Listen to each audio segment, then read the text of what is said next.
You shouldn't come tomorrow. Those were the words my son's fiancée said to me the night before the wedding. She didn't raise her voice. She didn't cause a scene. She leaned in close, smiled faintly, and spoke as if she were doing me a favor. After tomorrow, she whispered, you're no longer part of this family. My name is Margaret Collins.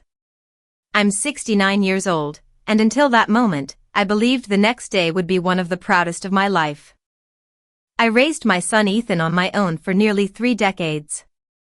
His father left when Ethan was 6, and from that day on, it was just the two of us. I worked double shifts as a dietary supervisor at a rehabilitation hospital in upstate New York, saving where I could, sacrificing quietly so my son would never feel the absence of what we'd lost. I missed promotions, I skipped vacations. I learned how to stretch every paycheck until it barely held together. But Ethan grew up kind, disciplined, and ambitious.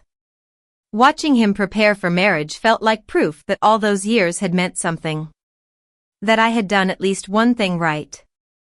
That night, I had stopped by the rehearsal dinner venue with something I'd spent weeks preparing, a small memory album of Ethan's life. His first steps. His school photos. The crooked smile he always made when he was nervous. I wanted his future wife to understand where he came from. Her name was Lauren. She met me near the entrance, flawless as always. Perfect hair. Perfect posture. Perfect smile that didn't quite reach her eyes. I held out the album. I made this for Ethan, I said softly. I thought you two might like to look through it together tonight. She didn't take it. Instead, she leaned closer, her voice low and controlled. You've already done your job, she said. You raised him. Tomorrow, he becomes my husband. My family. She glanced at the album like it was something inconvenient. And you, she continued, don't really fit into our future. The words landed slowly, then all at once, I couldn't speak. I stood there clutching that album, feeling decades of love and effort shrink into something disposable. She patted my arm gently, almost kindly. Save yourself the embarrassment, she said. Stay home tomorrow. I don't remember leaving the venue. I don't remember the drive home. What I remember is sitting on the edge of my bed later that night, turning page after page of that album, my hands shaking. Every photo was a reminder of what I had given, and how easily it could be erased. By the time morning came, I had made a decision, and I believed, truly believed, that my choice would quietly end my place in my son's life. I was wrong. Because by noon, the wedding would collapse in a way no one saw coming. I didn't sleep that night. Every time I closed my eyes, I heard her voice again, calm, confident, certain that she had the right to erase me. When morning came, the house was painfully quiet. The dress I had bought months earlier hung untouched in the closet. Navy blue. Simple. Appropriate. I had chosen it carefully, wanting to blend into the background and let my sun shine. Now, it felt like a costume for a role I'd been fired from. I made coffee and sat at the kitchen table, staring at my phone. Ethan hadn't called. No message. No check-in. I told myself he was busy. Weddings were hectic. There were schedules, photos, nerves. Still, something about the silence felt intentional. Around 9 that morning, I finally texted him. Good morning. I hope today goes smoothly. I love you, the reply came nearly an hour later. Thanks, Mom. Things are a bit hectic. Nothing else. No mention of seeing me. No reassurance. No question about where I was. That's when I understood something painful. She had already spoken to him. I imagined the conversation, how carefully she would have framed it. How she would have used words like stress, drama, timing. How my presence would be painted as a problem instead of a given. I stood up and opened the album again. There was Ethan at 6, missing his 2 front teeth. At 12, holding a science fair ribbon. At 18, wearing a borrowed suit to his first job interview. I remembered every scraped knee. every late-night talk. Every moment he'd leaned on me when no one else was there. And now, on the day he was supposed to begin a new chapter, I was being asked to disappear quietly. At 10:30, my phone rang. It was Ethan. "Mom," he said, his voice tight. "Lauren's really stressed right now." I waited. "She thinks it might be better if you don't come today," he continued. Just to keep things calm. There it was. Not "what do you want?" Not "this isn't fair." Just a decision delivered like logistics. I asked him one question. "Do you want me there?" There was a pause. Too long. "I just want everyone to be happy," he said finally. I felt something settle in my chest, not anger, not even sadness. Clarity. "I understand," I replied. "I won't come." He exhaled in relief. "Thank you for understanding," he said, already moving on to the next crisis. When the call ended, I sat alone in my living room, still wearing my robe, the dress untouched in the closet. By noon, guests would be arriving. Music would be playing. Photos would be taken. And the woman who had raised the groom would be nowhere in sight. What I didn't know then was this. My absence would not go unnoticed, and the story Lauren thought she had buried was about to surface in front of everyone. The ceremony began right on time. Soft music filled the garden, chairs neatly lined in rows, white flowers tied carefully along the aisle. Guests smiled, whispered, and checked their phones as they waited for the bride to arrive, but there was one seat that stayed empty. The chair in the front row. The one reserved for the groom's mother. At first, people assumed I was running late. Then the whispers started. "Isn't his mom supposed to be here? I thought she was very close to him. She's the one who raised him, right?" Ethan stood near the altar, straightening his jacket, scanning the crowd. He didn't see me, and slowly, confusion crossed his face. Lauren noticed it too. She leaned toward him, her smile tightening. I imagine she whispered something reassuring, something practiced. Something meant to keep control. But control is fragile in public spaces. When the music paused and the officiant cleared his throat, Ethan looked out again, this time longer. He finally asked his aunt, quietly but urgently, "Have you seen my mom?" His aunt frowned. "I thought she was with you." Another relative joined the conversation. Then another.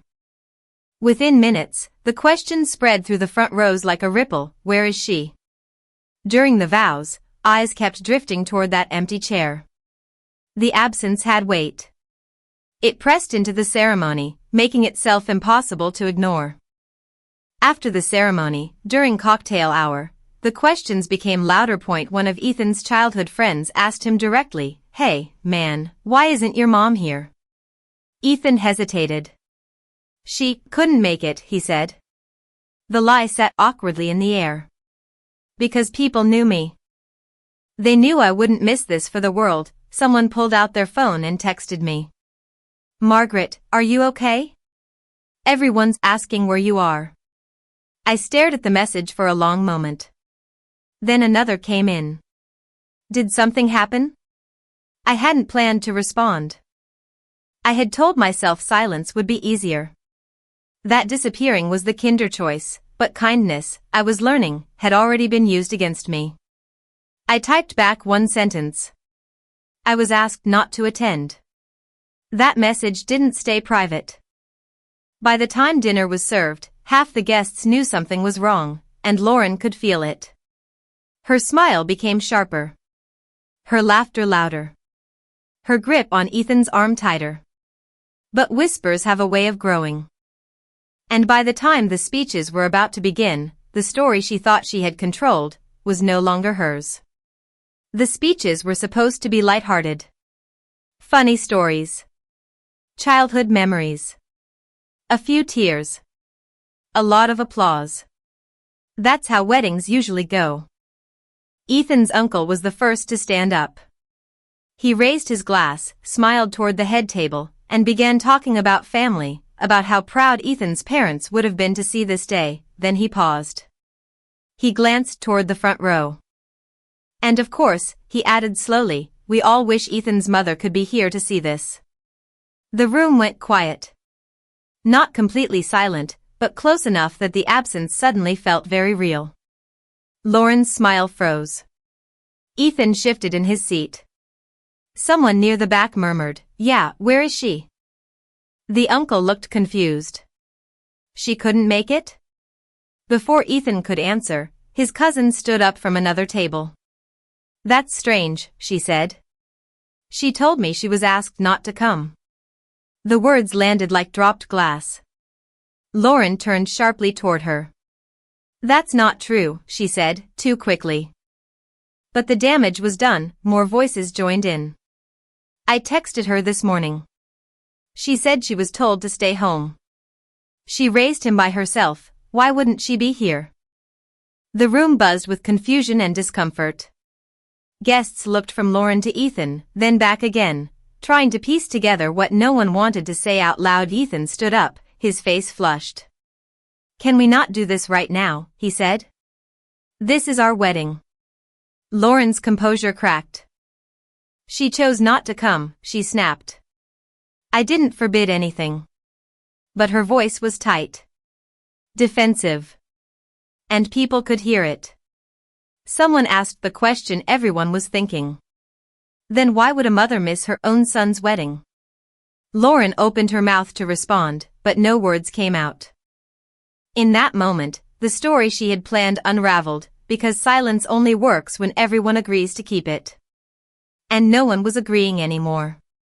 The room never recovered after that.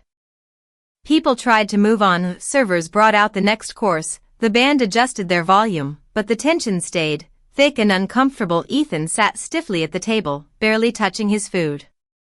Every few minutes, someone leaned in to ask him quietly if everything was okay. Lauren, on the other hand, grew sharper with each question. She laughed too loudly. She interrupted conversations. She corrected people who didn't need correcting. When one of Ethan's relatives mentioned me again, just my name, Lauren stood up abruptly. This is ridiculous, she said. Why is everyone so obsessed with someone who isn't even here? The words echoed through the room. A few guests stared down at their plates. Others exchanged looks. Ethan finally turned to her.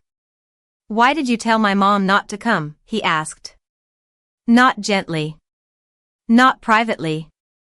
Right there, Lauren froze. I didn't tell her, she said.